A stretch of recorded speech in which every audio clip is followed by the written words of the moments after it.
Hey, this next topic, there's actually nothing to do in it, but it's important to understand. It's really all you have to do is watch this lesson. And it's on financing. And as you can see from our syllabus, originally when we go through the full version of this course, there's 3 lessons, right? If you look up there, we got financing and then with debt, and then financing with equity, parts 1 and 2. And really partnerships kind of lent itself to financing too, which begs the question, what's financing? Financing really means getting your hands on money. And it doesn't actually matter if you're a sole proprietorship, a partnership, or a corporation. You really only have 2 options.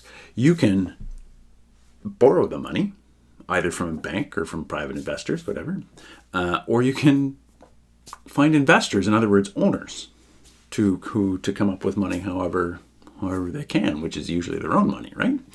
That's it. Those are your only 2 options. So what this lesson is actually about, it says debt. So we eventually get into the debt. But what we actually start with in this slideshow, normally when I go through it all, is we talk about the pros and cons of the different methods, specifically with a corporation in mind. So if you need to raise $1 million, what's the difference between debt versus equity?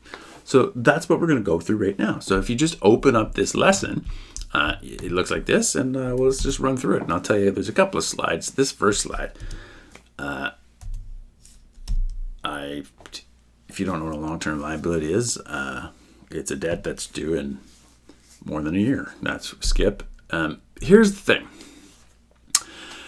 The effect of financing decisions, there are 3 advantages. So let's talk about something that some people don't really understand. So there's different types of long-term debt.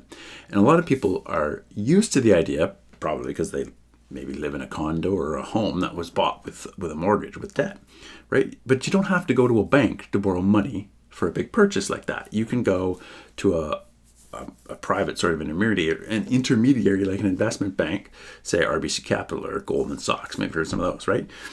Wall Street or Bay Street bankers, as a corporation, to find people to lend you money. And usually you get that money by giving them a contract called a bond. So just at the end of this, we're going to talk about the difference between, say, a loan, a mortgage, or a bond. But for now, a long-term debt is money you borrow for a year or more, right? And there's several advantages to borrowing money versus issuing, say, getting new investors. So as you can see, there are 3 advantages. And take note of the numbers in green. Green doesn't necessarily mean good. They're just to point out the fact that they're advantages of bonds. So borrowing money, because they're going to show up when we do a little numerical example. So the first one is that if you, again, from the point of view of corporation, if you are a corporation, but even if you're a partnership, to get, if you issue, say, debt, so if you borrow the money, the ownership, whoever owns the company, they're not affected in any way. I mean, they have more debt, but their control of their own company is not impacted, right? So, and the owners, of course, of a corporation are shareholders. The second one is that you get income tax savings from interest expense, which offsets the actual cost of borrowing the money. That you don't get that when you get new investors. And third, the appearance of the profit per share could be higher. Right? Because, and for reasons that will be clear in a second. First of all, you don't have to raise more shares, so your denominator in that equation, right? Profit divided by shares, the denominator doesn't get bigger, making earnings per share smaller. Make sense? You'll see in the example. So there are some disadvantages, though. Number 4, a bond is a contract, as is a mortgage or any type of debt, which means you don't have the option, unless it's coronavirus time, you don't actually have the option of not paying the debt. Right? If you do, you could technically be in default and forced into bankruptcy or need creditor protection or whatever, right? So you have to pay interest. Whereas, say, if you issue new shares to get new money from investors, you don't have to pay them back ever, and you don't have to pay them a dividend. You can, but you don't have to. So that's different. And then 5, your net income does fall because you have that interest cost. Whereas if you get new investors, there's no expense related, so profit is not affected. Total profit doesn't go down. Okay, so let's do an example. So there's 2. We're going to go through the same example, one with accounting numbers, so wealth numbers, net income, and then going to do another one, same example, except we're going to do cash numbers. Because this is where these two slides should give you some indication of where the world of accounting and the world of finance break and are different. So if you go off and study both in university, say. So here we have bonds and we have shares. So I think the assumption is the company wants to raise $5 million. No, yes, $5 million, I think was my example, if I recall. So let's say the company has, same company, different scenario. So the money they want to raise, they are either going to issue bonds to borrow that money, or they're going to issue shares. Okay, so their operating income beforehand in both cases is $1.5 million. So if you issue $5 million at 7% interest, just making this up, you're going to have $350,000 of interest cost for bonds. And notice the little exponential 4. It really, what that is it relates to our fourth point under bonds, a disadvantage of bonds. The interest cost lowers profit. Under shares, of course, you have no interest. So that gives your income before tax of less, only $1.15 million, right? Whereas if you issue shares to get new investors, doesn't affect your profit at all. But you do have the offsetting income tax deduction from the interest, right? So it lowers your profit, so it lowers the tax that you pay, right? So you get a tax rebate. So your income tax expense is less of $460 instead of the full $600. You still end up with more profit going the share route, but whatever. So your net income in the end is $690,000 versus $900,000. Right? So you do have less profit because of that interest. Okay. Shares outstanding though. Say there's 100,000, and I made this up. So let's say you issue the shares for $25 each. So the company would have 100,000 shares, and if it had to do that, it would now have 300,000 shares, right? If you issued bonds, raised the money by issuing bonds, you wouldn't have to issue any shares. You'd still have your 100,000. And if you had to raise $5 million by issuing 200,000 shares at $25, we would have 300,000 shares in total, right? Okay. That, of course, would make earnings per share of $6.96. It doesn't matter, right? The total profit is total profit. What earnings per share is just it's a calculation. So it looks better, though, under the bond choice. So if you decide to raise money by borrowing, you will show your investors every quarter, or in this quarter at least, that you made $6.90 per share of profit. Whereas if you issued shares, you'd show that you only made $3 of profit per share. So there can be, the optics are different, which might be important to some management teams or boards of board of directors, whatever, right? So next, the financial consideration. So this is the accounting impact. Let's look at the cash impact.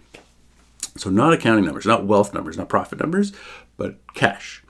So the funds that need to be raised for whatever project that you have in mind, $5 million.